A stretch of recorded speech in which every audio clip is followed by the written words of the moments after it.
Assalamualaikum warahmatullahi wabarakatuh. Salam sejahtera buat kita semuanya. Selamat siang untuk semuanya. Apa kabar kepada peserta audien? Semoga kita dalam keadaan sehat walafiat. Dan tak lupa juga kami mengucapkan banyak-banyak terima kasih atas bapak-bapak, ibu-ibu dan rekan-rekan sekalian yang telah berkenan hadir pada acara webinar kali ini. Perlu kami sampaikan di kolom komentar bahwa para peserta mohon menuliskan nama lengkap beserta emailnya, kalau bisa nama PT-nya atau kalau memang mahasiswa tulis dari universitas mana gitu ya. Baik, semoga kita dalam keadaan sehat walafiat teman-teman atau bapak-bapak sekalian. Perlu kami sampaikan webinar kali ini diikuti oleh beragam kalangan dari mulai pengusaha, kalangan pekerja, teman-teman dari UMKM, mahasiswa sampai ibu rumah tangga gitu ya. Ini untuk menunjukkan bahwa topik ini terbuka dan dapat diterima kepada khalayak umum dalam rangka optimisme bisnis memasuki kuartal keempat di tahun 2022. Sebelumnya acara webinar hari ini dimulai, maka perkenalkan nama saya Safril. Sebagai moderator hari ini akan memandu acara ini dari awal sampai selesai. Saya mengutip dari pernyataan dari Bapak Presiden kita, yaitu Bapak Jokowi. Kondisi saat ini memang ada wacana ekonomi global, bahasa di tahun 2023 nanti akan gelap gitu ya, atau semakin sulit. Yang mana di tahun ini kita akan sulit, kemudian di tahun depan seperti apa gitu. Terus ini bukan hanya di Indonesia gitu, tetapi ini dunia. Ini merupakan catatan dari Pak Jokowi kita. Kondisi tersebut dikhawatirkan untuk bisa mempengaruhi sebagai beberapa sektor.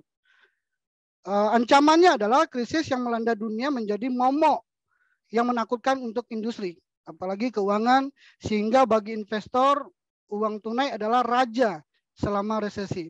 Bagaimana kita pas berada posisi di tahun 2023, kita siap menghadapinya. Untuk itu hemat waktu, kita lanjut kepada sesi yang pertama yang akan disampaikan oleh Ibu Nazra Aulia. Itu beliau memang expert kita sebagai Head of Business Analyst gitu, udah 10 tahun. Itu kepada Ibu Nazra Aulia, waktu dan tempat kami persilakan. Selamat siang. Terima kasih untuk sudah hadir di acara webinar siang ini ya. Semoga semuanya dalam keadaan sehat, walafiat ya. Di sini kita siang-siang memang temanya agak berat ya. Cuma semoga dengan beratnya tema ini, tapi kita tetap bisa diskusi santai aja gitu. Karena di sini kita berusaha untuk menyampaikan apa sih yang lagi hype ya, yang lagi dibicarakan saat ini buat semua orang. Kayaknya ada kekhawatiran banget nih akhir-akhir ini tentang masalah resesi gitu. Udah katanya resesi global tuh udah deket gitu, ada di depan pintu katanya. Nah ini udah bisa dilihat ya. Jadi buat mungkin bagi yang masih belum paham resesi itu apa sih sebenarnya gitu. Nah resesi itu sendiri suatu kondisi situasi gitu di mana perputaran ekonomi negara itu melambat gitu, mengalami perlambatan. Nah, sehingga perlambatan itu membuat atau memicu menurunnya keuntungan dari perusahaan. Terus kalau keuntungan perusahaannya udah menurun, tentunya akan meningkatkan pengangguran. Nah, jadi dengan meningkatnya pengangguran sendiri juga jadinya itulah tadi kesempatan kerja juga jadi menurun gitu. Nah, di sini untuk teorinya sendiri nih, teori sendiri dari makroekonomi nih, kalau resesi itu bisa kayak dilihat ada indikator gitu. Nah, indikatornya itu gimana? Nah, untuk resesi itu kalau menurut teori makroekonomi itu bisa dilihat dari PDB dari suatu perusahaan itu sendiri gitu ya. PDB itu produk domestik bruto atau yang biasa kita kenal itu GDP juga ya. Itu GDP atau PDB itu sama. Nah, ketika PDB itu menurun, ketika PDB dari suatu negara itu menurun, selama 2 kuartal atau 6 bulan ya, itu dalam setahun, itu bisa dijadikan indikator bahwa negara itu mengalami resesi. Itu untuk teori dari makroekonominya sendiri gitu. Lalu selanjutnya, next, ya untuk dari resesi itu tuh sebenarnya biasanya tuh kenapa sih gitu. Nah ini di sini ya dia tuh disebabkan oleh beberapa peristiwa yang terjadi di satu negara tersebut. Misal di sini ada krisis keuangan, terus ada bencana alam, dan juga seperti pandemi. Nah, pandemi sendiri kita juga udah ngalamin ya. Nah, terus juga seperti disrupsi dari rantai pasokan. Ini juga yang kita alami dengan adanya perang juga dari Rusia, Ukraina yang jadi isu ya gitu. Nah, untuk resesi ini sebenarnya yang harus diingat juga bagi kita ini semuanya bahwa sebenarnya itu di dalam suatu siklus ekonomi suatu negara yang namanya krisis, yang namanya resesi itu sebenarnya hal yang wajar. Hal yang wajar dalam arti ya kapanpun bisa terjadi gitu. Kapanpun bisa terjadi. Nah, itulah kenapa ya kita harus berusaha untuk menghindari pastinya gitu. Nah, lalu untuk di sini resesi itu sendiri itu kalau kita bisa bilang seperti kita ambil contoh di sini negara Amerika Serikat tentunya ya salah satu yang kuat di sini. Di sendiri Amerika juga udah mengalami resesi itu bisa dibilang dia udah lebih ya dari sekitar 10 kali itu dia udah mengalami. Di sini bisa dilihat juga dari data yang saya dapat juga ini resesi global itu ya salah satu beberapa tahun yang sudah dialami itu seperti di tahun-tahun yang 75, 82, 91, 97, 2009. Nah, yang terakhir 2020 kemarin. Ini salah satunya yang dipicu oleh karena adanya pandemi COVID tentunya gitu. Nah, di sini saya ambil contoh sekilas dulu. Jadi suatu contoh di mana yang nantinya mungkin bisa menjadi insight atau membuka mata kita semua juga sebenarnya tuh kayak apa sih contohnya kalau kita saat ini mengkhawatirkan akan terjadi resesi gitu. Nah, di sini ada contoh, di sini pernah terjadi ya waktu itu di tahun 1929. Nah, pernah waktu itu adanya suatu hasutan gitu ya, hasutan ada hoax atau ada gonjang-ganjing yang menyatakan bahwa akan terjadinya resesi terus krisis besar-besaran. Jadinya tuh masyarakat langsung panik. Nah, itu yang terjadi tahun 1929. Kemudian yang menyebabkan karena adanya isu tersebut, jadinya harga saham di Wall Street itu jatuh gitu.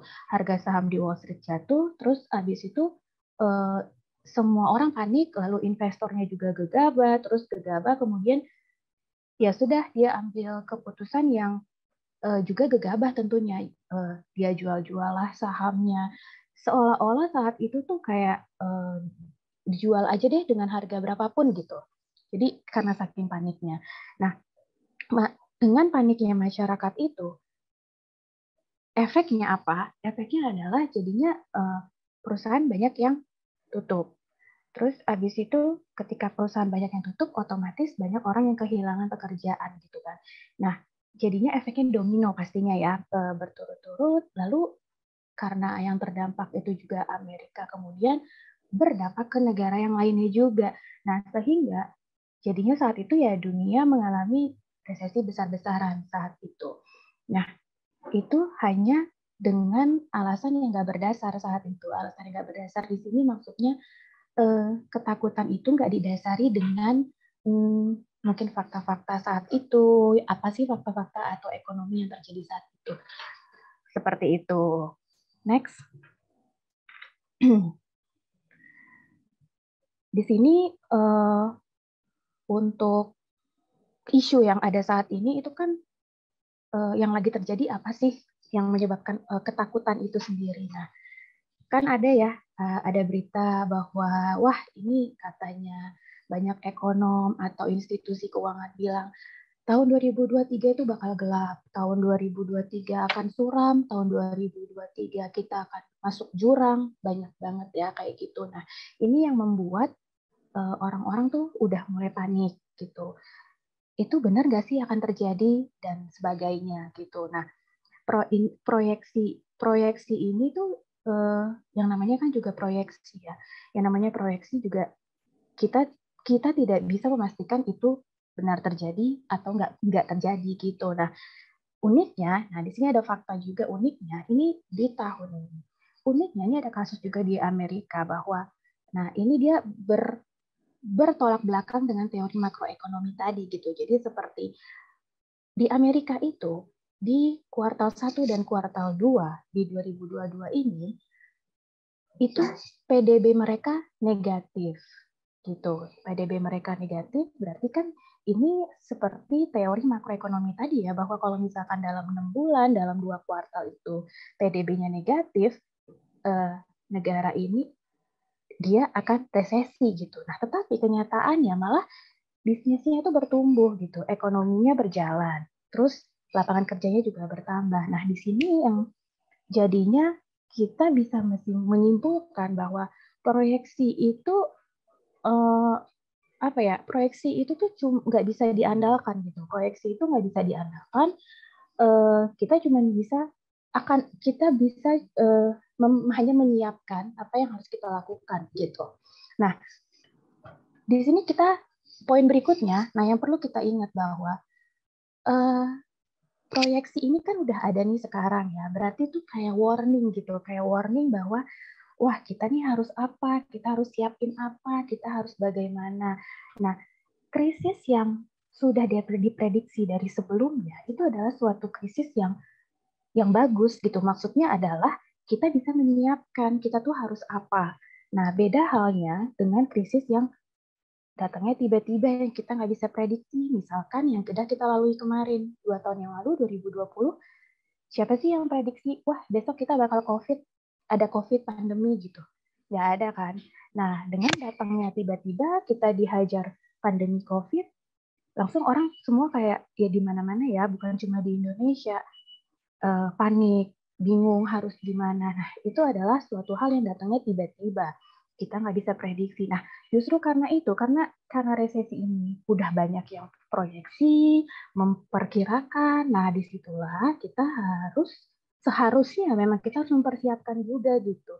Entah itu akan terjadi atau nggak akan terjadi gitu. Nah, yang satu hal, yang terakhir juga di sini, yang kadang-kadang kita itu juga lupa gitu. Kita lupa bahwa kita itu sebagai manusia itu sebenarnya resilient gitu. Jadi dalam arti kita itu bisa kok beradaptasi dan bangkit. Jadi kayak siapa sih yang ngira COVID itu akan datang? Tapi setelah kita lewatin, kita semua bisa lihat dengan adanya COVID pandemi kemarin, kita di rumah aja, kita banyak kegiatan mobilitas berkurang, itu malah di situ tuh akan banyak ada peluang baru muncul. Peluang baru muncul itu artinya banyak masyarakat tuh yang kreatif gitu loh. Kreatif itu banyak ya. Kreatif itu maksudnya melakukan hal-hal positif yang dia sendiri nggak pernah kira dia bisa lakukan, itu bisa dia lakukan di saat pandemi itu terjadi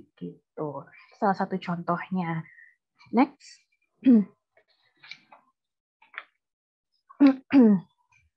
Nah, untuk resesi itu sendiri, itu yang saat ini tuh proyeksi resesi itu tuh sebenarnya apa sih pemicunya gitu. Nah, ini udah pasti ya, kita brief singkat aja. Yang pertama udah pasti gara-gara pandemi COVID ya. Di sini kita semua tahu pandemi COVID ini efeknya luar biasa banget buat dunia. Itu udah efek awal penyebab awalnya itu adalah pandemi yang berefek memang luar biasa ke dunia, yang ibaratnya mengguncang perekonomian gitu. Nah, lalu kemudian disambung lagi, ibaratnya ini COVID-nya udah mulai mereda bukan berarti hilang ya. COVID-nya itu mulai mereda, COVID mulai mereda, terus kemudian datang lagi perang dari Rusia Ukraina. Nah, ini juga salah satu pemicunya. Nah, ketika terjadi perang, inilah yang mengganggu rantai pasok global tadi. Jadi, rantai pasok globalnya terganggu, nah itu yang menyebabkan khususnya krisisnya terjadi di energi dan pangan gitu. Nah, ditambah lagi terjadi inflasi sedang tinggi tentunya, dan juga ini ada proyeksi ya dari IMF juga bahwa inflasi itu akan mencapai 6,6% di negara maju. Lalu ketika inflasi terjadi, yang berikutnya lagi banyak negara-negara yang di mana bank sentralnya itu naikin suku bunga acuannya secara bersamaan. Nah, ketika suku bunga acuan itu naik, otomatis suku bunga minimum di bank misalnya untuk pinjaman, untuk KPR dan lain-lain itu kita otomatis juga akan naik pastinya. Itu efeknya juga gitu. Nah, lalu faktor pemicunya lagi juga adalah penurunan permintaan global. Nah, dengan adanya penurunan dari permintaan global, jadinya di banyak negara itu ya perusahaan tentunya mengurangi hasil produksinya. Karena permintaan globalnya kan turun, jadinya dia menurunkan juga hasil produksinya. Nah, itu yang membuat ekonomi juga lesu. Ditambah yang terakhir lagi juga udah pasti nilai tukar dolar Amerika itu menguat di seluruh mata uang dunia ya. Itu sudah terjadi gitu. Next. Nah, di sini pertanyaannya, kita tuh sebenarnya siap nggak sih kalau memang resesi itu benar terjadi gitu? Siap nggak kita untuk menghadapinya? Nah, untuk fakta-faktanya yang saat ini di Indonesia itu kondisi perekonomian kita tuh sebenarnya masih kuat gitu.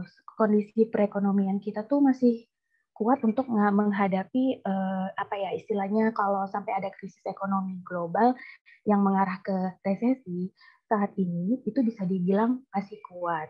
Lalu juga didasari pada PDB kita yang juga masih positif. Saat ini PDB kita masih positif dan untuk tingkat inflasi memang kita tidak rendah, tapi kita masih lebih rendah dibanding beberapa negara lain. Seperti itu. Nah, ini yang menjadi alasan sudah pasti banyak juga praktisi dan ahli-ahli ekonom juga yang mengatakan bahwa sebenarnya kita tuh berpotensi untuk bertahan menghadapi jika resesi itu benar terjadi. Nah, menurut Menteri Keuangan juga ya, Ibu Sri Mulyani juga bilang beberapa kali bahwa kinerja perekonomian kita tuh sebenarnya masih di level yang positif itu. Jadi karena aktivitas ekonomi masyarakat itu bertumbuh baik gitu. Nah, oleh karena itu itu beberapa hal yang membuat sepertinya kita itu memang dari landasan yang ada perekonomian kita saat ini kondisinya itu memang masih terbilang bagus gitu. Cuma tetap tidak boleh gegabah. Lalu next, lalu di sini kita juga bisa lihat untuk pertumbuhan ekonomi kita sendiri itu, nah untuk kuartal 1 ya bisa dilihat juga. Ini kita jauh ya, kita naik ya dibandingin kuartal 1 tahun 2021 tentunya di situ bertumbuh sebesar 5,01%. Lalu di pertumbuhan ekonomi di kuartal 2 juga kita bertumbuh sebesar 5,44% ya, year on year di kuartal 2 2021 ke 2022. Nah, bahkan di sini Kemenq juga memproyeksikan nih di sini bahwa pertumbuhan ekonomi di Q3 ini akan menyentuh angka 5,7% gitu. Yang tentunya nanti pasti akan kita lihat datanya seperti apa di BPS. Lalu di sini juga diinfokan bahwa tren dari si konsumsi rumah tangga ini juga sedang baik dan memang dalam kondisi yang baik. Nah, itulah yang membuat kenapa kalau dari dasar-dasarnya untuk Indonesia itu masih terbilang kita tuh masih dalam posisi yang positif untuk perekonomiannya. Seperti itu. Next.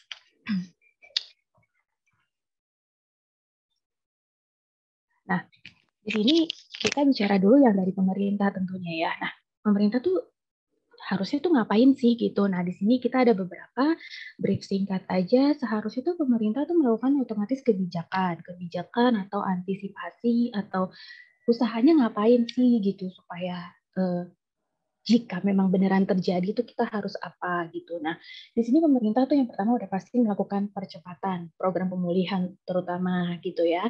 Lalu yang kedua bisa meningkatkan konsumsi pemerintah. Namun yang ketiga di sini memperkuat ekonomi domestik yaitu pemberdayaan UMKM. Nah, di sini pentingnya UMKM itu saya juga dapat beberapa referensi bahwa di sini tuh UMKM tuh memegang peranan penting banget gitu untuk bertahannya kita menghadapi krisis gitu. Nah, karena UMKM itu sangat berperan dalam ekonomi domestik kita gitu ya. Lalu untuk next-nya di sini sebaiknya juga memperbanyak ekspor tentunya ya, dan mengurangi impor, apalagi impor-impor yang nggak perlu lah gitu. Nah, next di sini meningkatkan nilai bansos untuk menjaga daya beli masyarakat menengah ke bawah tentunya. Ya, next. Kemudian di sini juga ya menghemat anggaran. Nah, ini penting banget nih untuk proyek-proyek, misalkan proyek-proyek yang misalkan berbiaya tinggi yang memang mungkin sebenarnya tidak terlalu urgensinya itu tidak tinggi gitu ya. Nah, itu mungkin bisa dihemat anggarannya. Lalu di sini juga ada memperkuat kebijakan stabilisasi tadi nilai tukar rupiah. Lalu berikutnya juga menjaga stabilisasi harga pangan dan energi di dalam negeri. Nah, ini pentingnya karena pemerintah itu harus menjaga si pasokan dari pangan itu sendiri supaya bisa terdistribusi dengan baik ke seluruh wilayah Indonesia. Nah, berikutnya pemerintah juga harus mengelola APBN 2023-nya dengan baik nih. Nah, dengan baik itu dia harus fleksibilitasnya harus cukup tinggi ya, karena dia harus menyesuaikan dengan kondisi ekonomi global di luar seperti apa. Jadi itu yang tadi kita kan harus menyesuaikan juga dengan ekonomi Indonesia, harus kita sesuaikan dengan apa sih yang terjadi dengan ekonomi global. Nah, itu yang bisa berubah-ubah tentunya ke depannya kayak gitu. Next. Nah, ya, di sini kita masuk ke UMKM ya, UMKM kita nih untuk ekonomi domestik, yang mana katanya yang memang sedang di-highlight juga sama pemerintah dan juga sedang didorong ya untuk salah satu sumber kita untuk bertahan jika memang krisis itu datang seperti itu. Di sini untuk UMKM sendiri, nah ini pemerintah nih udah kayaknya udah sering banget ya dia menggadang-gadangkan atau mendorong bahwa ayo kita harus dukung gerakan bangga buatan Indonesia. Itu kayaknya udah di mana-mana tuh udah digalakkan atau disosialisasikan ya, pokoknya ayo kita tuh dengannya kita melakukan di sini kan gerakan ini disingkat ya menjadi Gernas BBI ya, Gerakan Nasional Bangga Buatan Indonesia. Jadi ketika kita mendukung itu artinya akan ada investasi dan justru itu akan membuka lapangan pekerjaan lebih banyak lagi tentunya kayak gitu. Terus berikutnya lagi juga UMKM ini di sini kenyataannya adalah dia berkontribusinya besar banget nih buat PDB gitu. Sekitar 60% itu dia menyumbang berkontribusi terhadap PDB dan dia menyerap sampai sekitar 97% total tenaga kerja. Lalu, nah di sini tuh gimana sih karena UMKM-nya itu diharapkan banget nih sama pemerintah dan sedang digalakkan supaya produktif sehingga dia bisa bertahan. Nah, di sini tuh UMKM juga harus punya strategi gitu menghadapi proyeksi si resesi global tadi gitu. Nah, ini bisa nanti beberapa hal yang harus diperhatiin di sini bisa dari kita lihat contohnya misalkan produk value-nya, kita lihat dari produknya, misalkan UMKM itu produknya gimana sih, produknya unik nggak, dan lain-lainnya. Terus juga dari servisnya, misalkan kalau misalkan dia jasa, terus dia seperti apa servisnya, terus brandingnya sendiri juga, misalkan di sini branding itu sesuatu mungkin yang beda atau yang membuat si konsumen itu tertarik gitu, seperti apa. Terus juga digitalisasi bisnis, ini juga digitalisasi bisnis ini nih salah satunya nih yang benar-benar lagi di push ya istilahnya sama pemerintah bahwa dengan adanya digitalisasi si UMKM ini, digitalisasi bisnis ini, sehingga bisa membuat perubahan gitu. Jadi UMKM itu tidak perlu lagi kayak dari sistem konvensional, itu dia bisa meningkatkan efektivitas dan efisiensinya itu proses bisnis dan operasional dia itu menjadi digital kayak gitu. Terus juga nah ini juga penting menggunakan bahan baku produksi dalam negeri ya, kalau bisa kita ya sudah pasti seharusnya mensupport bahan baku atau menggunakan produk dalam negeri, kalau bisa tidak produk luar negeri seperti itu. Terus habis itu di sini juga ada juga dari harga ya, harga promosi. Nah ini mungkin terkait dengan gimana sih cara menarik konsumennya gitu, menyediakan promo-promonya dan lain-lainnya. Dan ini juga sumber daya manusianya juga perlu diperhatikan. Sumber daya manusia ini penting banget. Kenapa? Karena sebenarnya dari sumber daya manusia inilah dia yang membuat UMKM-nya ini bisa bukan hanya bertahan ya, produktif gitu. Ya kesimpulannya ya dari paparan yang tadi sebelumnya, jadi pasti akan ada pertanyaan intisarinya gitu. Sebenarnya jadi gimana? Bener nggak sih bakal terjadi resesi global gitu? Kalau ditanya besar kemungkinannya gimana, itu jawabannya iya, untuk iya, besar kemungkinannya. Tetapi kembali lagi, yang tadi diinfokan sebelumnya, akan banyak ada faktor X yang akan berjalan. Kita nggak akan tahu minggu depan perang Ukraina dan Rusia akan kayak apa. Kita nggak bisa prediksi, bisa membaik, bisa memburuk, seperti kayak gitu. Lalu kesimpulan yang berikutnya di sini adalah yang urut-urutan tadi ya, penyebabnya.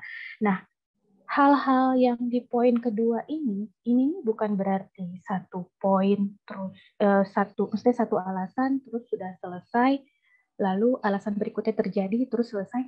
Itu enggak, karena ini semuanya terjadi bisa dibilang hampir bersamaan. Jadi memang dari pandemi COVID, perang Rusia Ukraina, lalu efek domino semuanya terjadi, kemudian mengganggu ya rantai pasok global tadi, terus terjadilah krisis pangan dan energi, terus kemudian membuat inflasinya naik, inflasinya tinggi. Nah, langsung juga berakibat beberapa bank sentral di dunia menaikkan suku bunga acuan.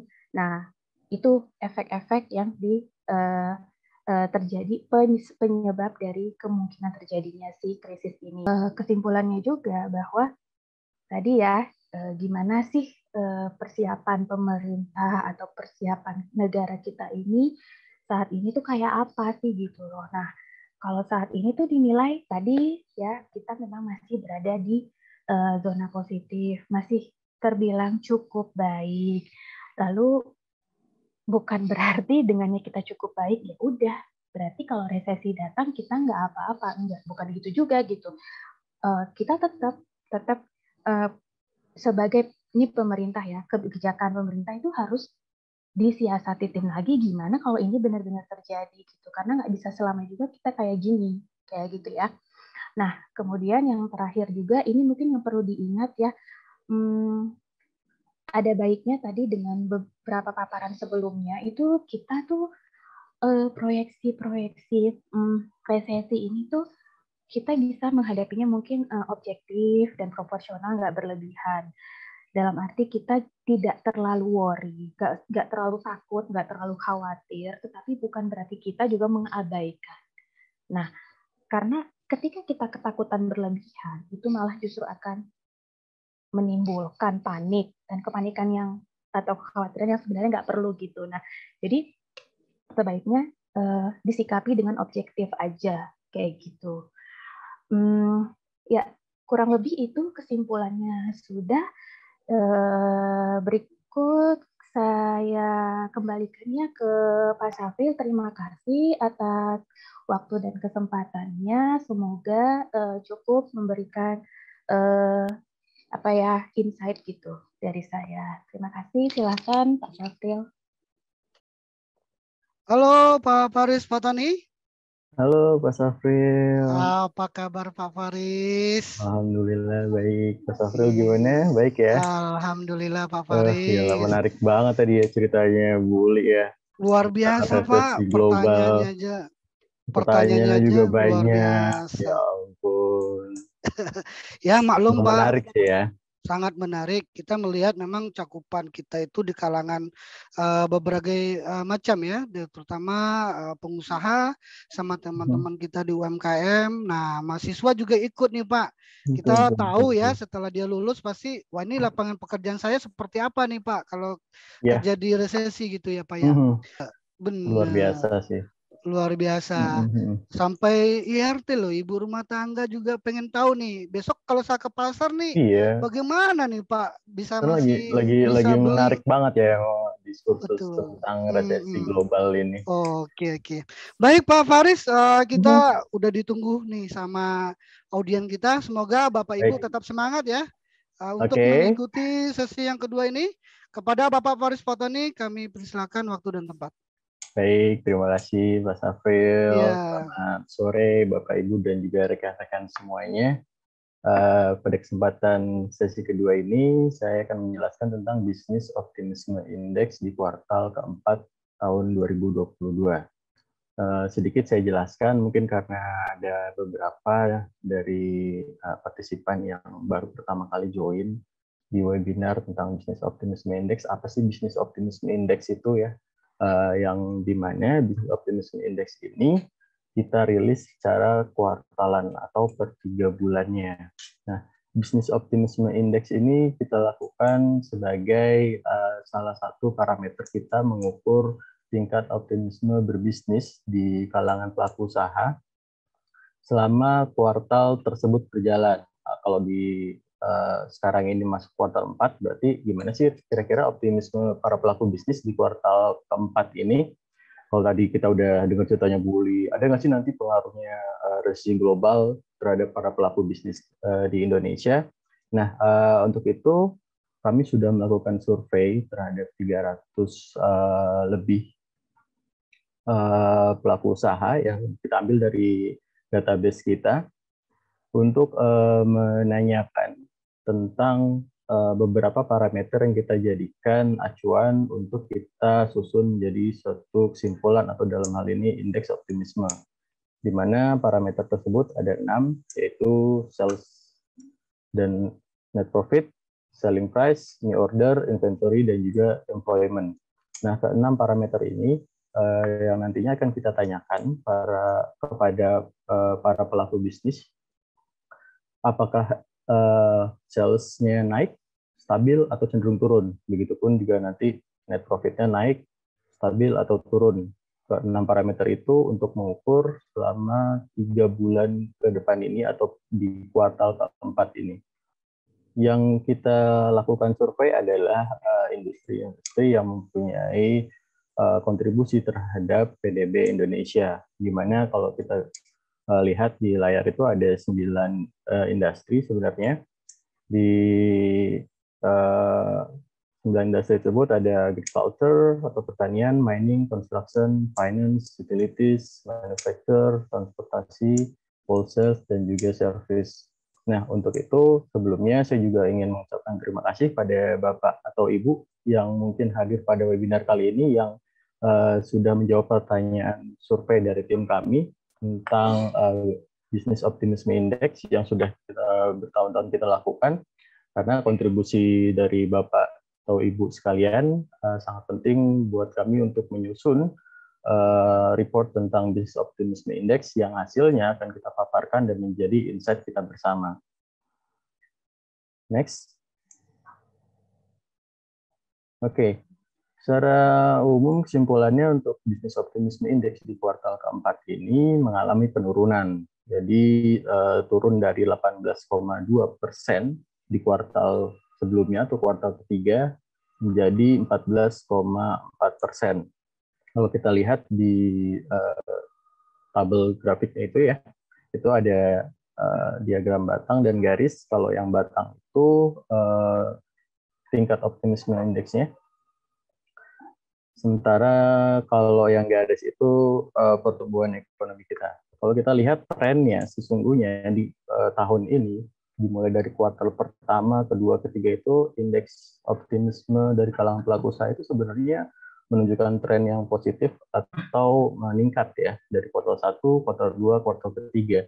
Nah, tapi di kuartal keempat ini terjadi penurunan indeks. Hal ini disinyalir terjadi karena adanya sentimen negatif dari kenaikan harga bahan bakar minyak, di mana dari 6 parameter yang menunjukkan peningkatan itu hanya terjadi di parameter harga jual. Jadi satu-satunya parameter mengalami kenaikan indeks itu adalah parameter selling price atau harga jual.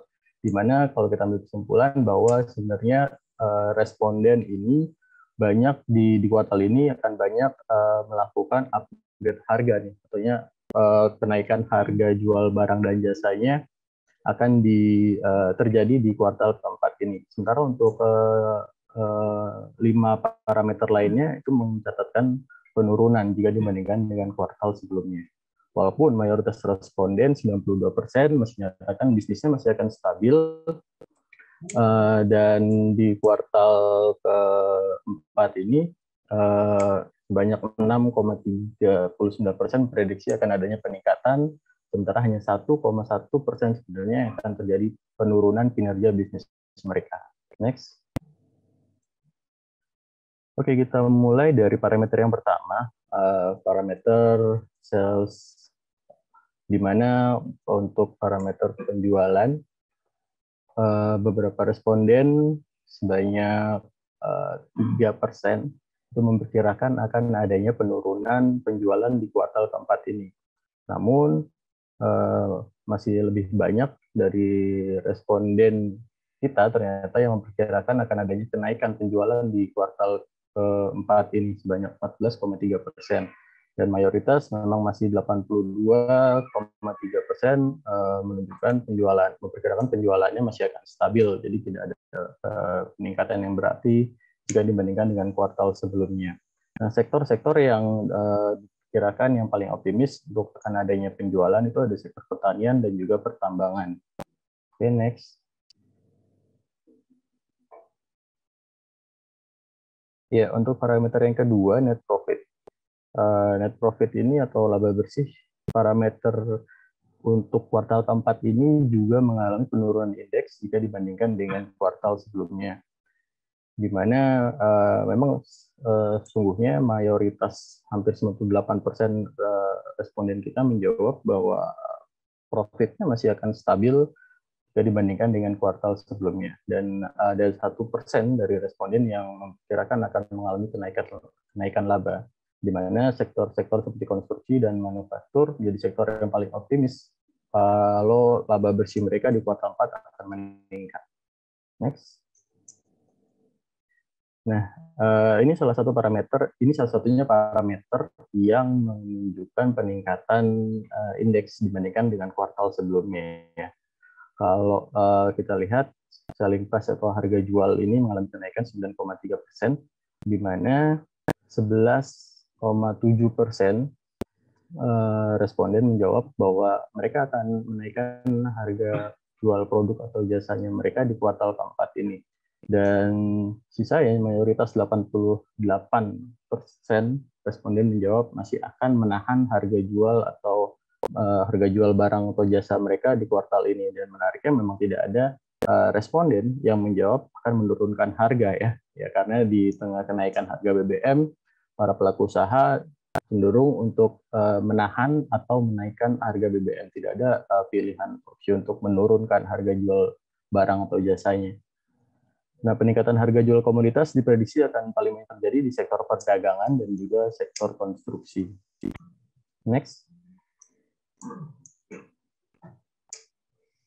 Untuk parameter new orders atau kontrak baru atau pesanan baru juga mengalami penurunan indeks jika dibandingkan dengan kuartal sebelumnya, turun sebanyak 7 basis poin dibandingkan dengan kuartal sebelumnya, yang mana 9,3% responden sebenarnya masih menganggap bahwa kuartal keempat itu akan bertambah kontrak baru atau pesanan baru, sebanyak 2,7% yang melihat akan adanya penurunan kontrak di kuartal keempat. Dan untuk parameter ini diprediksi yang paling banyak terjadi di sektor pertanian dan juga pertambangan. Next.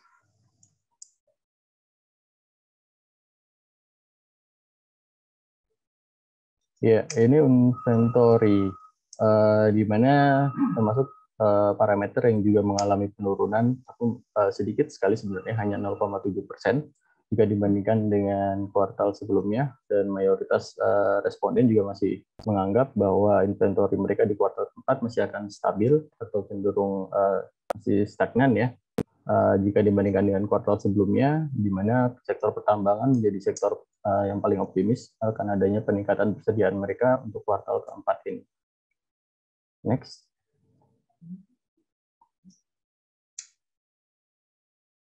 Ya, untuk parameter terakhir, untuk parameter employment atau jumlah tenaga kerja, di mana mengalami sedikit penurunan untuk kuartal keempat ini.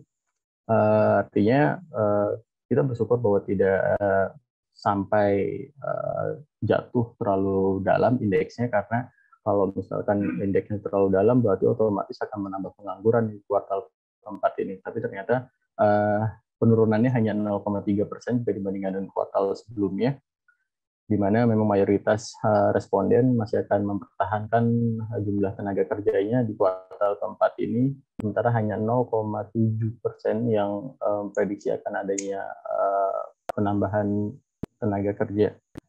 Di mana sektor yang paling optimis sebenarnya untuk melakukan rekrutan baru untuk karyawan di kuartal keempat ini ada di sektor transportasi dan juga sektor pertanian. Next. Nah, ini adalah rangkuman hasil lintas sektor dari survei yang kita lakukan di kuartal keempat ini, di mana kalau kita lihat yang menjadi sektor yang paling kurang optimis di kuartal keempat ini ada di sektor manufaktur, yang menunjukkan penurunan 5 parameter, rapor merahnya ada 5 ya, di sales dan juga net profit, terus new orders, inventory, dan juga employment. Satu-satunya indeks yang mengalami kenaikan hanya ada di parameter peningkatan harga jual. Dan kalau kita bisa lihat juga yang menjadi bintangnya di kuartal keempat ini ada di sektor wholesale atau perdagangan, di mana 3 rapor hijau didapat di parameter peningkatan penjualan dan juga harga jual, terus juga ada kontrak baru. Nah, penurunan indeks optimisme di kuartal keempat ini juga menggambarkan adanya kecemasan sekaligus antisipasi dari para pelaku usaha, kemungkinan akan adanya tekanan dari dampak resesi ekonomi global yang diperkirakan kemungkinan besar di tahun depan akan terjadi, gitu ya, dengan melemahnya nilai tukar rupiah dan juga naiknya suku bunga. Dan dibandingkan kuartal ketiga, sektor perdagangan menjadi sektor yang paling optimis untuk menatap kuartal keempat, sementara sektor manufaktur sektor yang paling pesimis menatap usahanya di kuartal keempat ini. Oke, next. Ya, itu dia paparan dari saya tentang hasil Business Optimism Index di kuartal keempat ini. Bapak, Ibu, dan juga rekan-rekan bisa mendownload full reportnya di website DNB dan juga Indoinfo atau juga Cyberquote, atau tadi bisa scan QR code-nya ya, Pak Safril ya? Iya, betul. Di layar ya.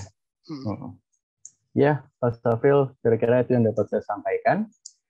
Saya kembalikan waktu dan tempatnya ke Pak Safril, silakan.